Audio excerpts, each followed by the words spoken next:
This video will cover some of the material from Chapter 2.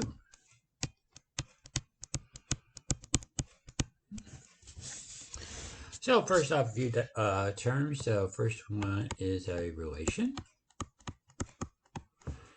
which is a set of ordered pairs.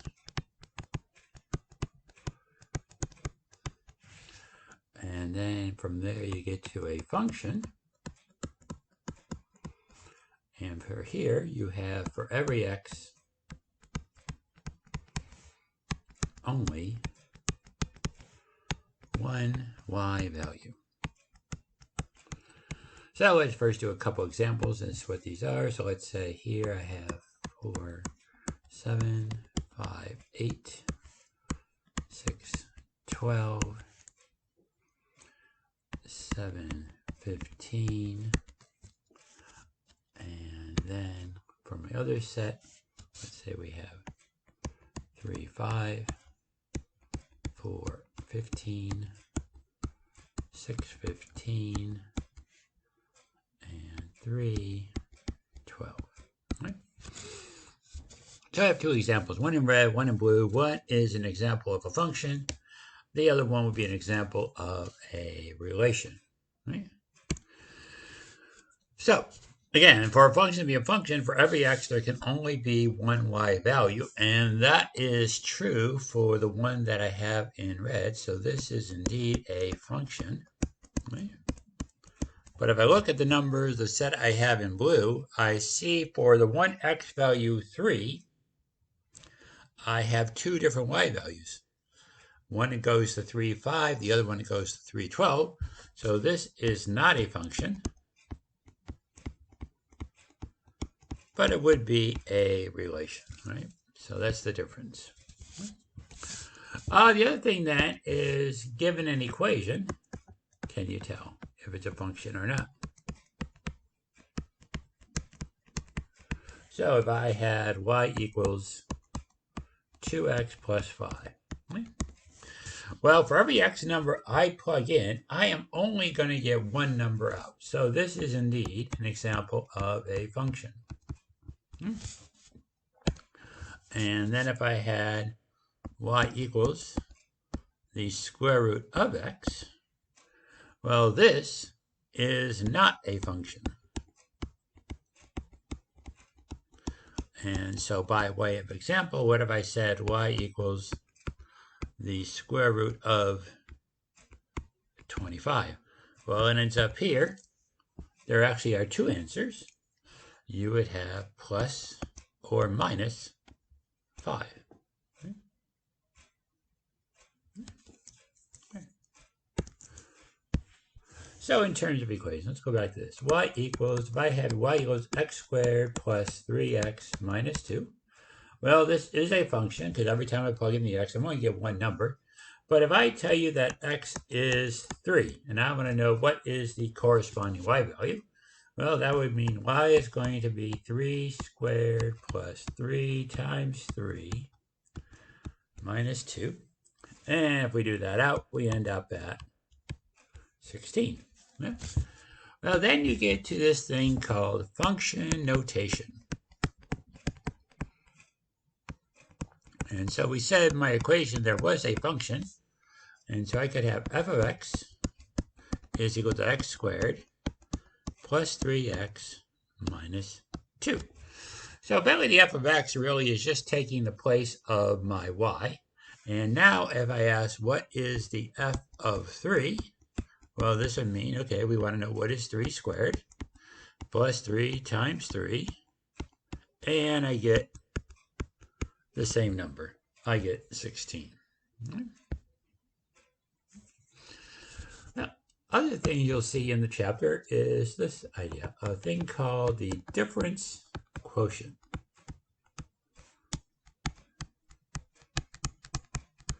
And the difference quotient is given by this formula, the f of x plus h minus the f of x all over h.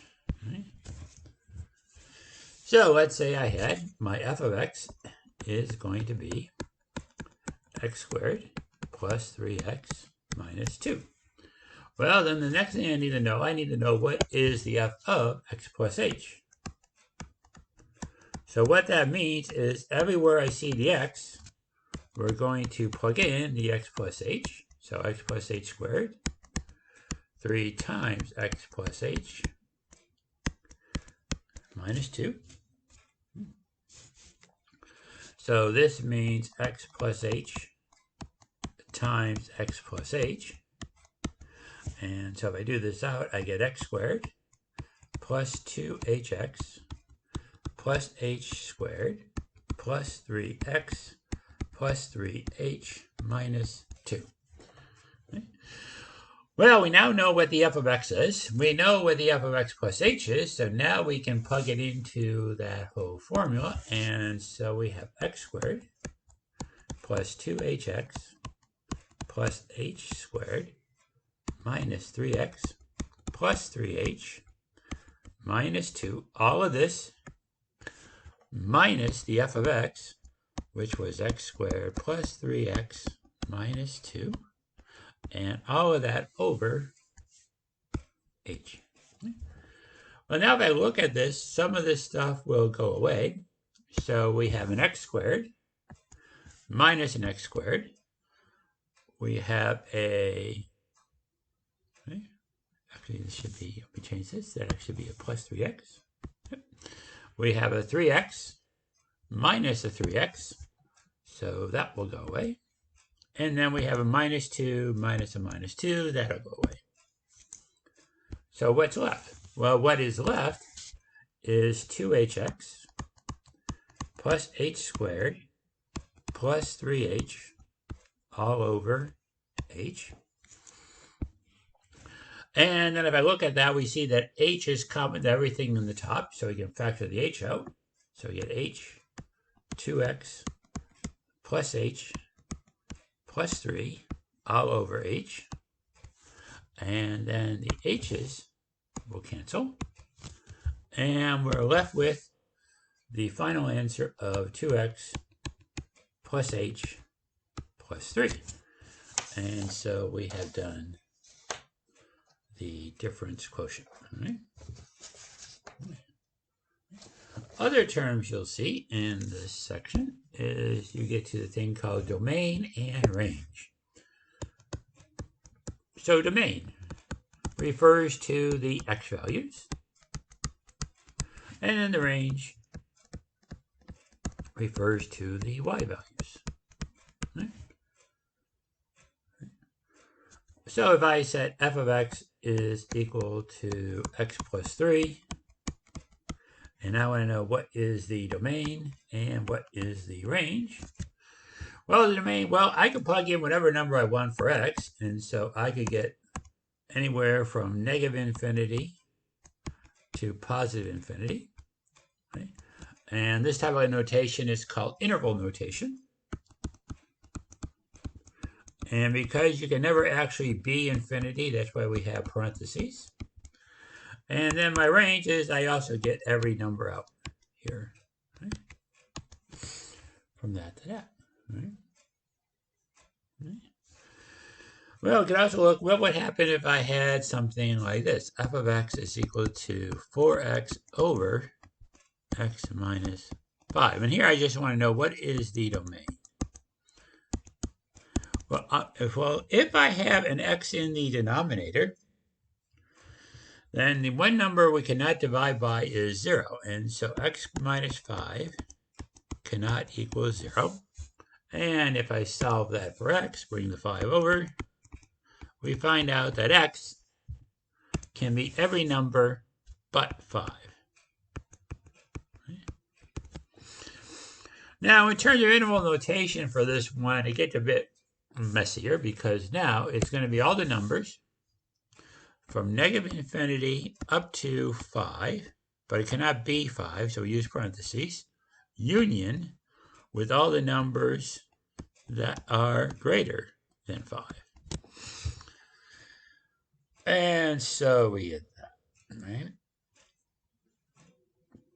Right? Well, how if I had something like this? And I said, okay, do another one. F of x equals x squared plus 3. And I want to know the domain, and I want to know the range. Well, let's see, my domain. Well, I can plug in whatever number I want. So this is going to be negative infinity to infinity. Now the range. Well, if I did 0 squared, that's 0. 0 plus 3 is 3. And then if I do any other number than that, it just starts getting larger. So my range here is going to be from 3 to infinity. And it can be 3, so we get that square bracket. And then, of course, you can never be infinity, so we get our parentheses again. Well, in terms of functions, so let's say I had f of x equals 4x minus 3, and g of x is equal to 5x minus 9. Well, given functions, we can add, we can subtract, so I can do f plus g of x, which is going to be the 4x minus 3, plus the 5x minus 9. So we could add these two together, and we get a 9x minus 12. Right? We could also subtract. We could do f minus g. And so now we're going to get 4x minus 3 minus the 5x minus 9. And so this will give us a minus x plus 6. We could multiply, so we could do f times g of x. So now we're going to have 4x minus 3 times the 5x minus 9. And so if we multiply those out, FOIL method, we're going to get a 20x squared minus 48x plus 27. Right? And then lastly, we could do division. We could do f over g of x. And so this would just mean 4x minus 3 divided by the 5x minus 9. And we end up with that. Right? Let's see, other thing with regards to functions. So we said, given a set of points, can you tell? Given an equation, can you tell? And so now you get, we're given a graph, can you tell? And so let's do some graphs. And let's draw some. And we have this one here. This one is going to look like this. And then this one goes like this. So the way you can tell by the graph if it is a function or not, you have this thing called the vertical line test. So you take a vertical line and you pass it through the graph. So for example, if I take a vertical line here, we notice that it cuts through 3 places, so this is not a function. I go to my next graph. Well, here it's a couple places. Again, not a function. Right? I go to this one. Anywhere I pat my line, it only cuts that red line in one spot. So this is a function. And then when I get to my last one, again, if I go here, 2 places, and so not a function. Right? So you get the vertical line test. Right? Well, other thing about functions and their graphs, we can talk about, is there any symmetry?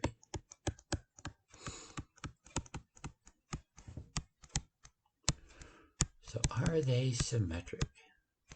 Right? So there's 2 types of symmetry. And first type is having a graph that looks like this. And so this one is symmetrical about the y-axis.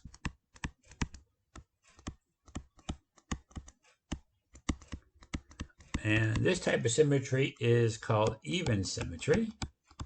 And here, f of x is going to be equal to f of negative x. Okay. The other type of symmetry that is going to look like this. So now my graph is going like this. And this one is symmetrical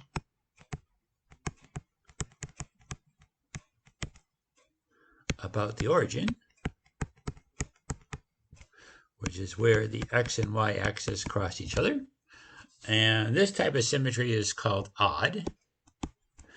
And so here f of x is equal to the negative f of x for that symmetry.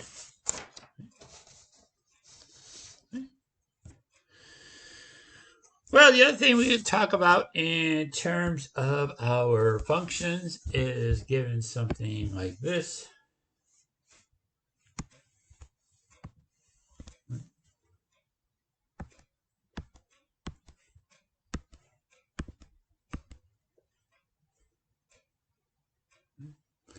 And so now I have my graph.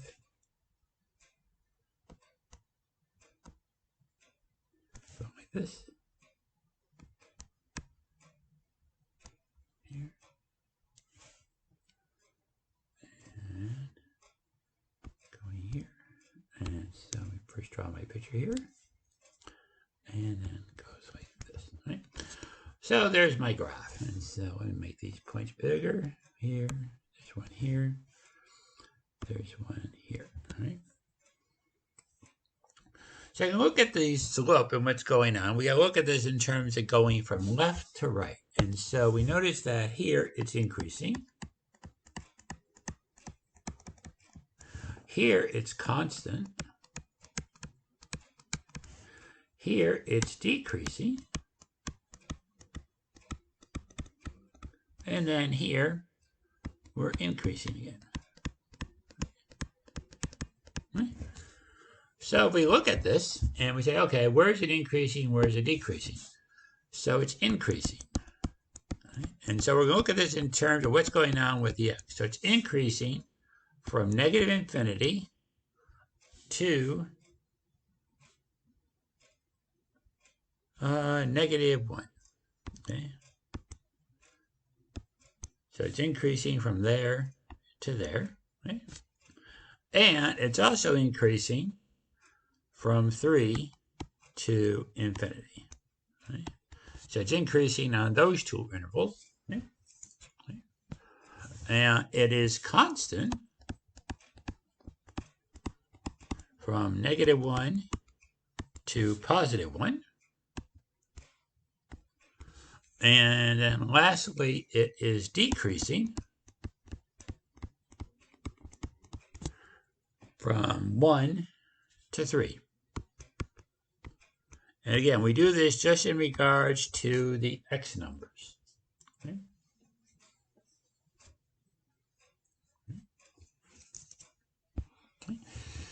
Other terms you'll see is in terms of absolute max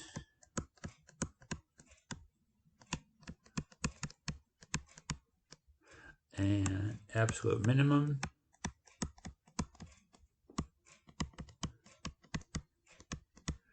And just for a quick example of that, let's say I had a graph, and my graph just went like this. Right? And so this was my graph, right? And so we get, okay, so this is the absolute max, and then this bottom point would be the absolute minimum that we're taking on.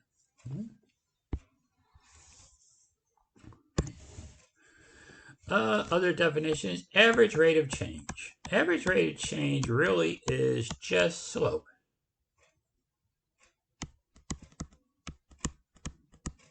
And so it's just f of b minus f of a over b minus a, which is just slope again.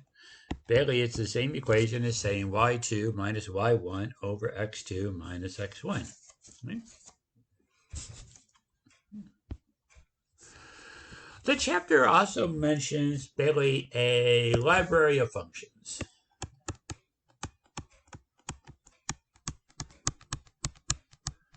And so you get this group. So let's just start making some graphs here. And so let's do, first off, one that looks like this. This one. And this one. So this one is where f of x equals b. And this is just your constant function. This one is the identity function. So f of x equals x. This one is the square function. F of x equals x squared. And then let's draw another set.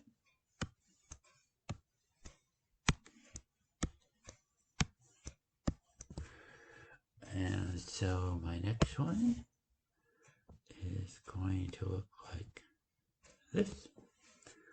And then we're going to have this one and this one. Right? So this first one is f of x equals x cubed. So this is my cube function. This one is f of x equals the square root of x. So this is a square root function. And here for the square root function, we basically are just not worried about the negative answers here. Right? And then this one is f of x equals the cube root of x. So this is the cube root function.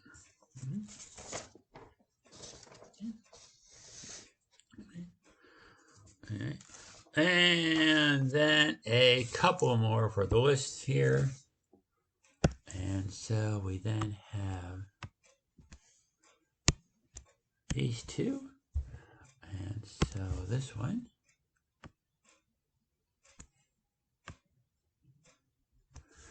And this is the reciprocal function. So f of x is equal to 1 over x. And then this one is the absolute value function. And so f of x equals the absolute value of x. Right? So that's my library of functions. And then there's some other types of functions. And so we get one that looks like this, called a piecewise function. So this would be an example of a piecewise function. So if I said that f of x was equal to and x plus 2 if x is less than 2 is 4 if x equals 2 and it's x squared plus 1 if x is greater than 2. So then if I ask, okay, well, what is the f of negative 3? Well, is negative 3 less than 2? Yes. So this will be given by negative 3 plus 2, which is negative 1. Right? And then if I ask, what is the f of 2? Well, is 2 less than 2? No. Is 2 equal to 2? Yes. So then here it is 4. And then if I ask, okay, what's the f of 5? Well, is 5 less than 2? No. Is 5 equal to 2? No. Is 5 greater than 2? Yes. So this is going to be 5 squared plus 1. So this will be 26. Right? Other things we can do with our graphs is we have these things called transformations. So if I said, what would this like? F of x equals x squared plus 2. Well, all that does is it takes my square graph that I drew up there earlier, and it's going to just take the entire thing and it's going to move it up 2 units. Right? And then if I had f of x equals x squared minus 2, well, that would just take the entire graph and it's going to drop it 2 units. Right? So if the number is outside of the functionality, meaning the square, the cubic, or whatever it is, then this is going to be my up or down shift. If it's positive, it's up. If it's negative, it's down. Right? Right? Other types would be if I had this. So now I say f of x is equal to x plus 2 squared. Well, what does this do to my graph? This moves it, but now this time it's my left and right shift. And this is actually opposite of what you would think. So it's actually going to move it to the left 2 units. Right? And the reason you can figure that out is you think about, well, when is this going to equal 0? It'll equal 0 when x is negative 2. Right? And then the other one would now be if I did this way. And so now I say I want to graph f of x equals x minus 2. And so this is going to move it to the other direction. And now it's going to be over here. So when that number is inside of the function, then this is going to be my left or right.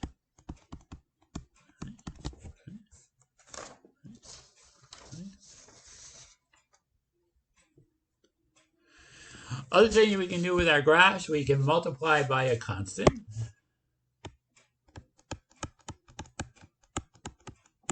And that'll change the shape of our graph. So if I want to graph f of x equals 5x squared, well, this is going to make it go up faster. So it's going to go up quicker than the normal. And if I had f of x equals 1/5 x squared, well, what this is going to do to my graph, it's going to flatten the graph out.